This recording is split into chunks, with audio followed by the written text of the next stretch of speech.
ኢትዮጵያን ዛሬ እኮ ባቢሎን አድርገናታል። ባቢሎን ማለት ምን ማለት ነው? ድብልቅልቅ ማለት ነው። የቃሉ ትርጉም ባቢሎን ማለት ራሱ ምንድነው? ድብልቅልቅ ነው። አሁን ድብልቅልቁ አልወጣም እንዴ? ድብልቅልቅ ነው።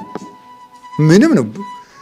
በቋንቋ እንደማመጥ፣ በዘራ እንደማመጥ፣ በምንም ድብልቅልቃችን ወጥቷል። የላይኛው የታችኛውን አይሰማ፣ የታችኛው የላይኛውን አይሰማ። ወደ ጎንም መደማመጥ የለም፣ ወደ ላይ መደማመጥ የለም፣ ወደ ታችም መደማመጥ የለም። ልቡንም የሚሰማ የለም፣ ትልቁንም የሚሰማ የለም፣ ታናሹንም የሚሰማ የለም። ምክርም አይሰማም፣ ጩኸትም አይሰማም።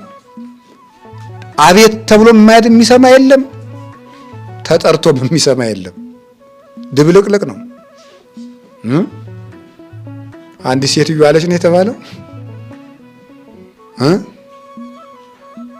የሆኑ ሰዎች ነው ምንድን ብሏት የኃይለ ሥላሴ ያለ ዞር ብትል የደርግ ወታደር የድብልቅልቁ ያለ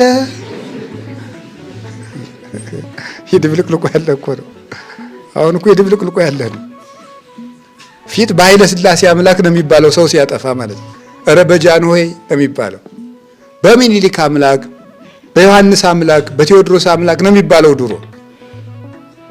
ኋላ በተባለ ሰውም ቆም ነው የሚባለው።